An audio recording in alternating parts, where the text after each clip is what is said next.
दूसरा इतिहास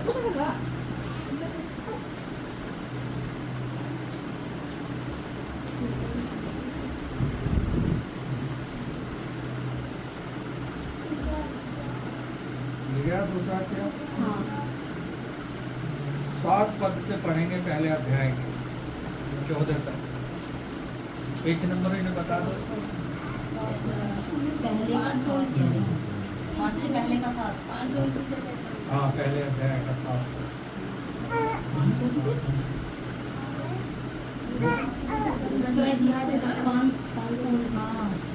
उसी रात को परमेश्वर ने मिल गया? मिल गया? इनको भी निकलवा दो। दूसरे उसी रात को परमेश्वर ने सुलेमान को दर्शन देकर उससे कहा, जो कुछ तू चाहे कि मैं तुझे दूं वह मांग।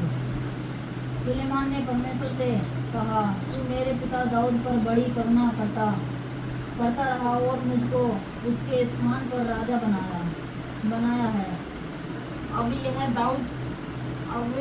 दाऊद यहोवा परमेश्वर, जो वचन तूने मेरे पिता दाऊद को दिया था वह पूरा हो। तू तो मुझे ऐसी प्रजा का राजा बनाया है जो भूमि की धूल के किनकों के समान बहुत है। अब मुझे ऐसी बुद्धि और ज्ञान दे कि मैं इस प्रजा के सामने अंदर बाहर आना जाना कर सकूं, क्योंकि कौन ऐसा है कि तेरी इतनी बड़ी प्रजा का न्याय कर सके। और परमेश्वर ने सुलेमान से कहा, ऐसी ही इच्छा हुई, अर्थात तूने न तो धन संपत्ति मांगी है और ऐश्वर्य, और न अपने बैरियों का प्राण, और न अपनी दीर्घायु मांगी, केवल बुद्धि और ज्ञान का वर मांगा, जिससे तू मेरी प्रजा का, जिसके ऊपर मैंने तुझे राजा नियुक्त किया है, न्याय कर सके। इस कारण बुद्धि और ज्ञान तुझे दिया जाता है। मैं तुझे इतनी धन संपत्ति और ऐश्वर्य भी दूंगा जितना ना तू तुझसे पहले किसी राजा को मिला और न तेरे बाद किसी राजा को मिलेगा। तब सुलेमान गिबोन ने ऊंचे स्थान पर अर्थात मिलाप वाले तंबू के सामने से बड़ा यरूशलेम को आया और वहाँ इज़राइल पर राज्य इतना करने लगा। आइए आंखें बंद करेंगे, प्रार्थना। धन्यवाद धन्यवाद, हालेलुया, स्तुति और प्रशंसा के योग्य, आदर और महिमा सम्मान केवल आपको देते हैं प्रभु को कि आप इसके योग्य हैं। इन गवाहियों के लिए धन्यवाद करते हैं कि प्रभु आप हर पल हर क्षण हमारे साथ रहते हैं, आप हमारी चिंता करते हैं, क्योंकि आपने हमारे लिए अपने आप का बहुमूल्य बलिदान किया है। आपने हमें दाम देकर छुड़ाया है और खरीदा है प्रभु। हम आपकी पवित्र प्रजा हैं, आपका निज भाग है। इन भाई बहनों के लिए धन्यवाद करते हैं। इस वचन को सीखने के लिए पवित्र आत्मा हम सभी की सहायता करे, हमें वो बुद्धि, वो ज्ञान, वो प्रकाश मिले जिसे हम सीखें समझें और ये वचन हमारे हृदय रूपी पट्टिका पर लिखा जाएगा और हमारे हृदय में अधिकाई से बसने पाए।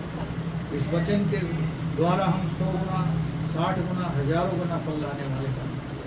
जितने यहाँ बैठे हैं प्रभु, हर एक को तेरे हाथ में, हर एक के साथ आप रहते हैं, हर एक के हृदय मनों को जांचने वाले आप रहते हैं। हमारे मुख से निकलने वाले विचारों को आप दूरी से जानने वाले परमेश्वर, सब कुछ आपके हाथों में सौंपते हैं। पवित्र आत्मा हमारी सहायता करे इसे सीखने में, सिखाने में, और आपकी दया और आपका अनुग्रह चाहते हैं। इस आराधना में आपकी उपस्थिति के लिए धन्यवाद करते हैं। गीतों को ऊंचे स्वर से गाकर हम तेरी प्रशंसा कर सके, ये तूने हमें ऐसा सौभाग्य दिया है। धन्यवाद करते पूरे संसार में आज जगह जगह हो रहा है प्रभु, आराधना संगति चल रही है प्रभु, हर एक जगह आपकी उपस्थिति है। हम आपके सम्मुख आए हैं, इस वचन का प्रकाशन मांगते हैं। सहायता अब तक संभाला है, आगे भी संभाल, प्रार्थना को सुना है, धन्यवाद यीशु प्रभु के नाम से मांगते हैं। Hallelujah, hallelujah. परमेश्वर का धन्यवाद हो इस वचन के लिए जो पढ़ा है। सबने ध्यान से सुना, सुलेमान के पिता का क्या नाम था? पता है सबको? अभी पढ़ा था। कौन था सुलेमान का पिता? है? सच बताओ। दाऊद ही था। लिखा है इसमें? लिखा है या नहीं लिखा है? लिखा है। किसका पुत्र था वो? सुलेमान का। या परमेश्वर उसको क्यों राजा नियुक्त किया? राजा दाऊद के बाद उसकी गद्दी किसको मिल गई? उसके पुत्र को मिल गई। हमारे बाद हमारी गद्दी किसको मिलेगी? जिसको परमेश्वर चाहे। लेकिन यहां राजा दाऊद ने ये सारी चीजें जो परमेश्वर ने उसे दे दी, उसने मांगी नहीं थी या मांगी थी? आप और हम परमेश्वर से बहुत कुछ मांगते हैं। मांगते हैं नहीं मांगते? जब हम परमेश्वर से मांगते हैं तो परमेश्वर हमें देता है। लेकिन राजा सुलेमान ने ये सारी चीजें नहीं मांगी, लेकिन परमेश्वर ने एक वायदा लिया था दाऊद से कि यदि वो मेरी आज्ञाओं पे चलेंगे तो सदैव के लिए, हमेशा के लिए ये राज सिंहासन तेरे परिवार के लिए रखूंगा। नीति वचन को पढ़ोगे जो सुलेमान राजा ने ही लिखा है। लिखा है जब देश का हाकिम दुष्टता पे उतर जाता है तो उसका सत्ता चली जाती है, कोई भी हो, XYZ। तो वचन इस प्रकार कहता है कि जब दुष्टता होने शुरू हो जाती है तो राज्य छिन जाता है। राजा दाऊद ने बहुत सारे युद्ध लड़े और सफलता पाई, लेकिन जब वो बूढ़ा हो गया और उसकी मृत्यु हो गई, तब सुलेमान को ये सिंहासन मिला। लेकिन सुलेमान ने कुछ नहीं मांगा, लेकिन फिर भी परमेश्वर ने दे दिया और स्वयं दर्शन देकर उसे बात करी। हम देखते हैं मूसा को, निर्गमन की पुस्तक आप पढ़ोगे, वहां लिखा है कि परमेश्वर ने पहली बार मूसा को किसमें दर्शन दिया? झाड़ी के द्वारा। आग लग रही थी, उसमें मूसा पास खड़ा हुआ देख रहा था और वो जानता था कि आग लग रही है, लेकिन राख नहीं दिख रही।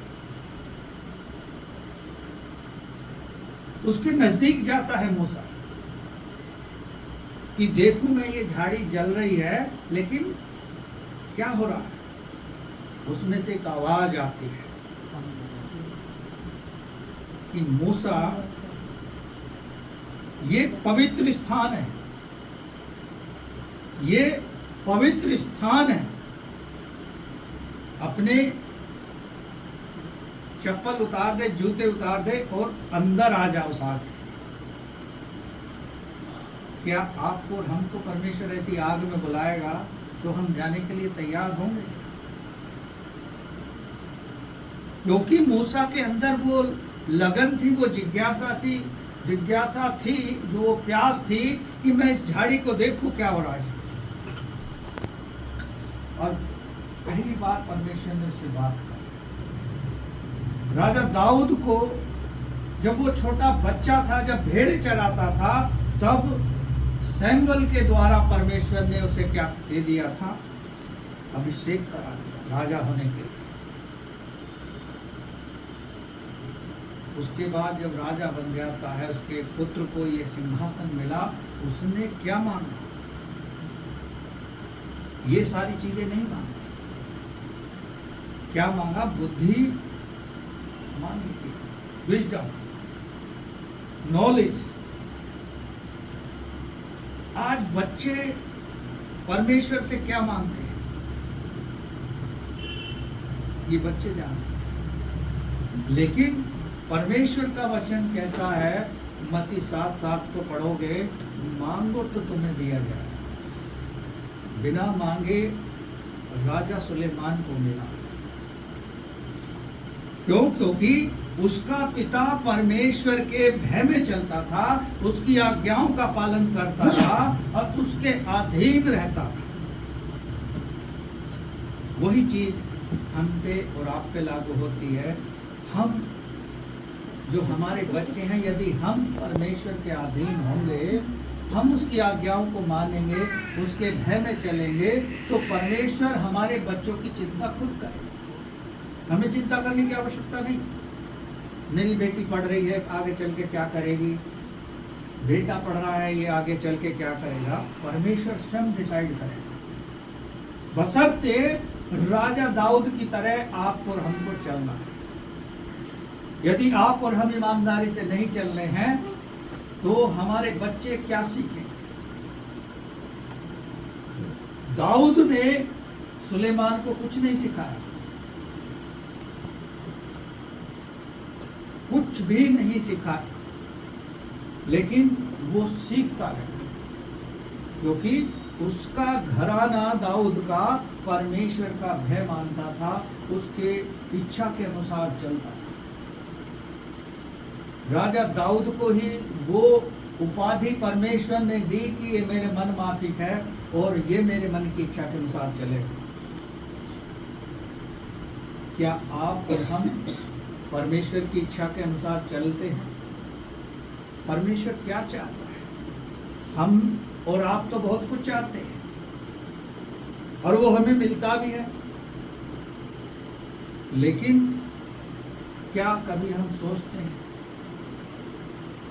हम ऐसे काम करें, ऐसे उसकी अधीनता में चलें कि परमेश्वर प्रसन्न होकर हमें अपने आप दे? सुलेमान से प्रसन्न होकर परमेश्वर ने ये दिया था कि जो राज्य तूने मुझे दिया है, जो जिस पर नियुक्त किया है, उसके बीच में आना जाना कर सके। इतना बड़ा राज्य था दाऊद का जो सुलेमान को मिला विरासत में। वो राज्य में आसान काम नहीं था लोगों के बीच में आना जाना, क्योंकि कंटिन्यूसली उसमें युद्ध होते रहते थे। और रिसेंटली सुलेमान ने परमेश्वर के लिए एक भवन बनाया था।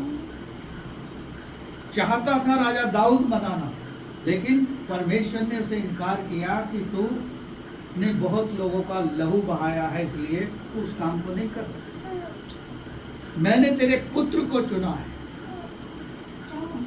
क्या आपके और हमारे पुत्र को भी परमेश्वर ने किसी काम के लिए चुना है?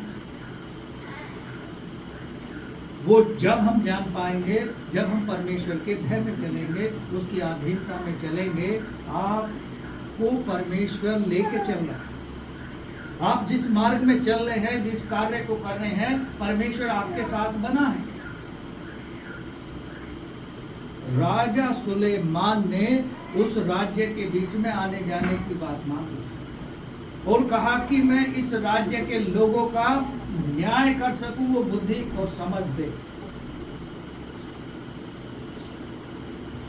हम अपने परिवार में ही लोगों का न्याय नहीं कर पाते। वो लगड़ रहा है, वो झगड़ रहा है, वो उसे मार रहा है, वो उसे कर रहा है, क्योंकि शैतान आज डिस्ट्रैक्शन फैला रहा है।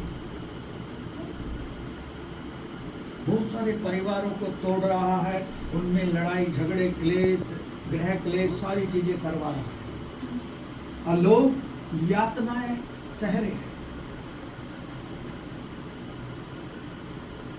राजा दाऊद जब राज्य को संभाला, उसने बहुत सारी यातनाएं सही।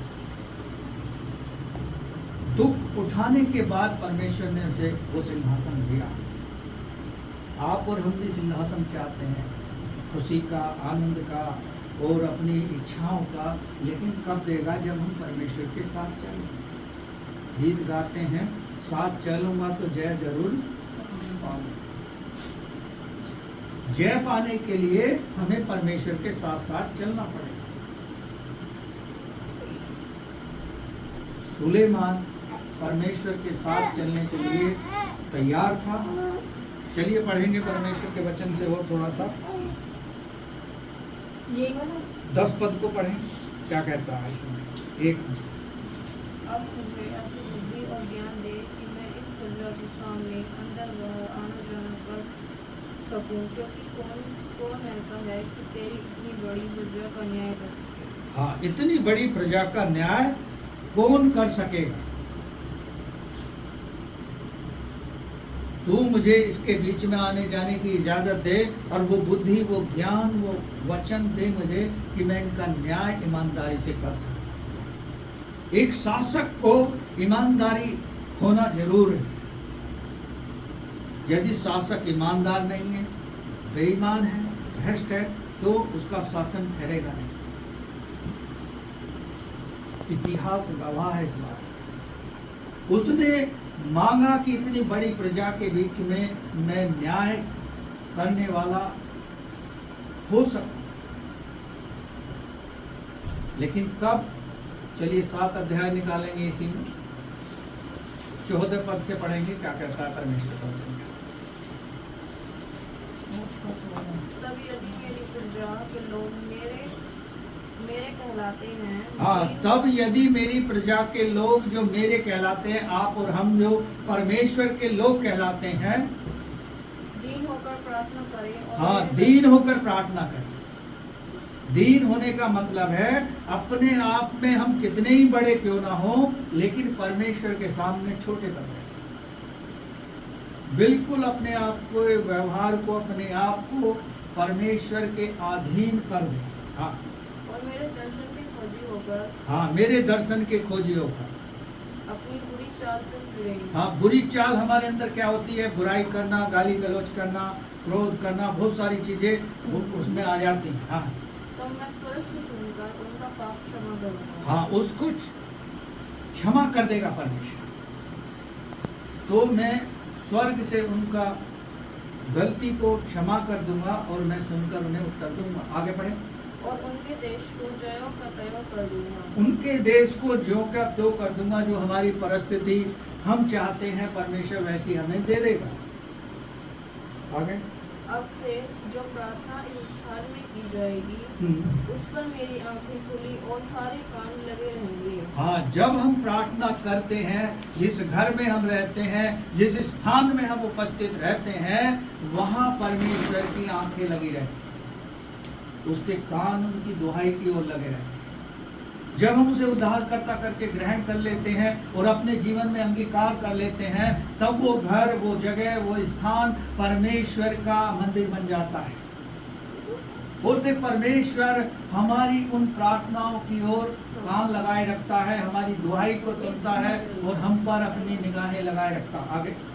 क्योंकि अब मैंने इस भवन को अपनाया है हाँ, और पवित्र किया है। हाँ, हमें अपने जूफा यानी लहू से जो बहा दिया उसने, उसके द्वारा हम पवित्र हो जाते हैं और वो हमें अपना लेता है, अपना बना लेता है। यूहन्ना 1 अध्याय के 12 पद में भी लिखा है, जितनों ने उसे ग्रहण किया है उसने उनको परमेश्वर की संतान होने का अधिकार दिया है।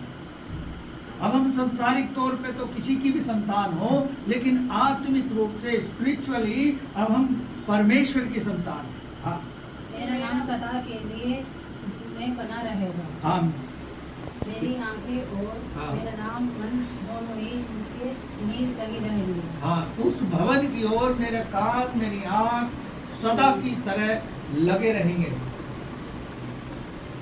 आगे बढ़े। यदि तू अपने पिता दाऊद के समान अपने मेरे लिए सुमुख जानकर चलता रहेगा और मेरी सब आज्ञा के अनुसार किए गए और मेरे विधेयक और नियम को किए करेगा और मेरे विधेयक और नियमों को मानता रहेगा। हाँ, मेरी विधियों, मेरे नियम और मेरी जो तेरे पिता ने मानी उनको मानता रहेगा, तो मैं तुझे सदैव के लिए ये गद्दी पर बिठाए रखूंगा। राजा दाऊद उसकी आज्ञाओं को मानता था, उसकी विधियों को अपनाता था, उसके भय में चलता था। क्या आप और हम अपने बच्चों के लिए वो मार्ग तैयार कर रहे हैं? परमेश्वर के भय में चलना, उसकी आज्ञाओं को मानना, उसके भय को मान कर ही है परमेश्वर हमारे बच्चे को भय मानना सिखाए। क्योंकि उसका पिता चलता था सुलेमान का दाऊद तो वो भी चलना शुरू करेगा, परमेश्वर उससे भी वही वाचा बांधता है। हमें और आपको भी वही वाचा परमेश्वर के साथ बांधनी है, हमारे बच्चों को वही बांधनी है, ताकि परमेश्वर हमारी पीढ़ी को, हमारे परिवार को वो आशीषें दे सके कि लोग उस आशीष को देखकर परमेश्वर की महिमा करें। हालेलुया। हालेलुया। आगे पढ़े। तो मैं तेरी राजगद्दी को स्थिर रखूंगा, जैसे कि मैंने तेरे पिता दाऊद के साथ वाचा बांधी है।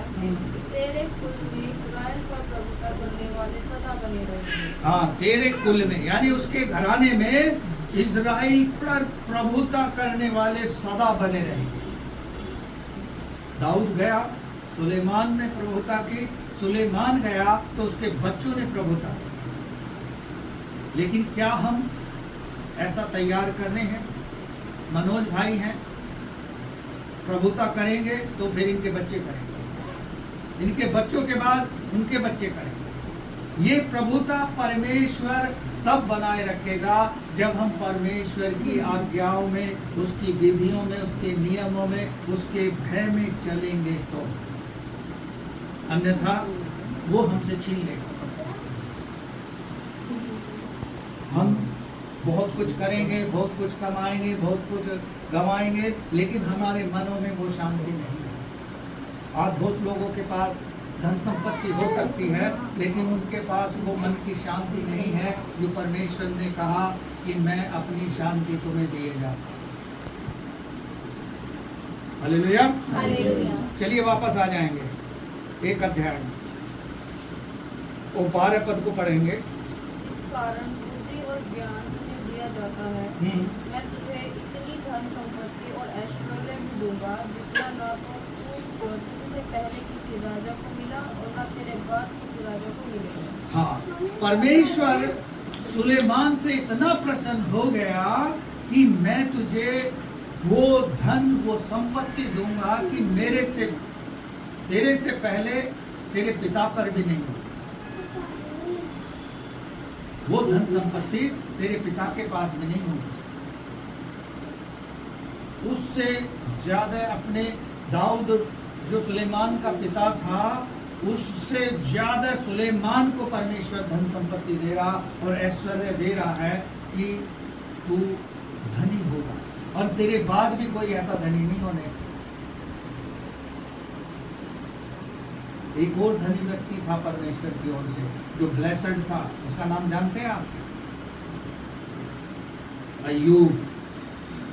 उसके अंदर भी 3 खूबियां थी परमेश्वर के प्रति। ईमानदार था, परमेश्वर का भय मानता था और उसकी अधीनता में चलने वाला व्यक्ति था।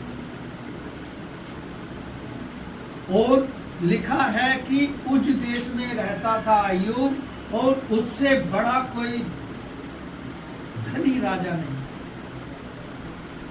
अय्यूब से। यहां सुलेमान को परमेश्वर वायदा कर रहा है कि तेरे बाद कोई ऐसा बड़ा धनी राजा नहीं होने का जो धन संपत्ति के दूंगा।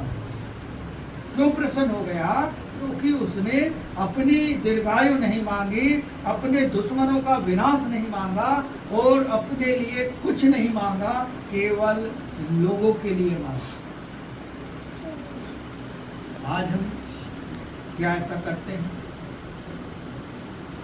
अपने परिवार के लिए, अपने पड़ोसियों के लिए, अपने रिश्तेदारों के लिए। अब हमारी किसी रिश्तेदार से लड़ाई हो जा, क्या हम उसके लिए धन संपत्ति मांग लेंगे? कहेंगे तेरा सत्यानाश हो जाए। क्यों? क्योंकि हमें पता उससे हमारा झगड़ा है, ईर्ष्या है।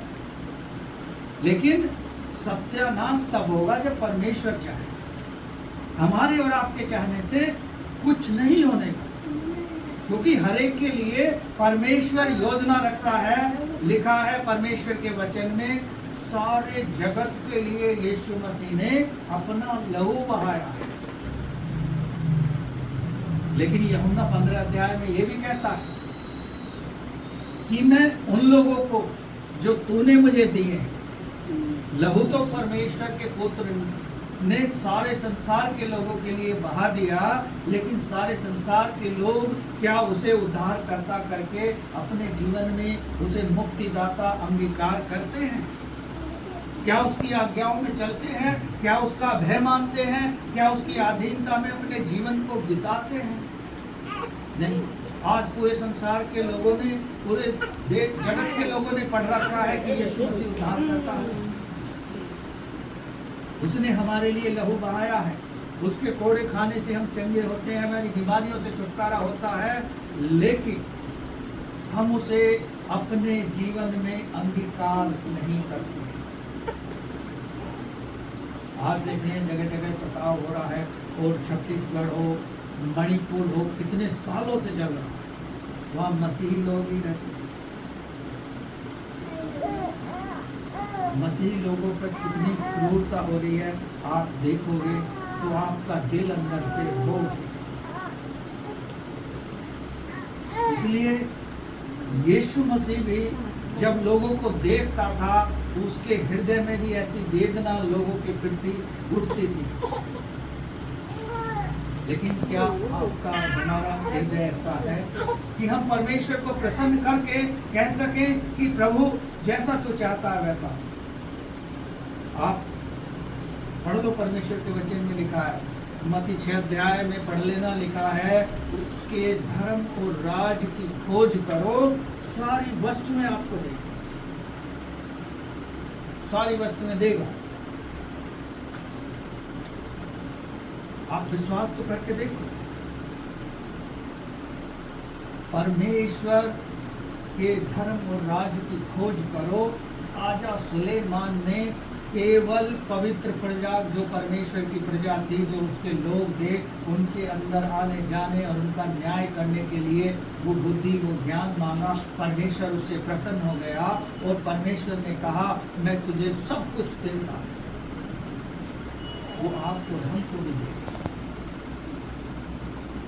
क्या परमेश्वर हमें, हमारे घराने को कह सकता है कि हाँ ये मेरे मनमाफिक परिवार है, ये मेरे मन की इच्छा के अनुसार चलता है?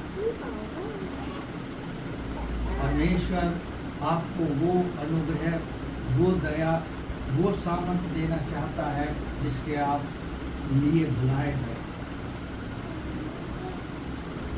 परमेश्वर आपसे प्रेम करता है, वो आपको आपकी इच्छाओं से, आपकी अपेक्षाओं से बढ़कर देगा। केवल भरोसा रखो, धैर्य रखो, पेशेंस रखो। परमेश्वर की आशीष आपकी ओर भागी आ रही है, लेकिन रोकने वाला कौन है? शैतान। वो क्यों है? क्योंकि हम प्रार्थना में कमजोर हैं, हमारे घुटनों में दम नहीं है, और हम वचन को नहीं पढ़ते हैं, और बहुत सारे लोग तो लगातार संगति भी नहीं करते हैं।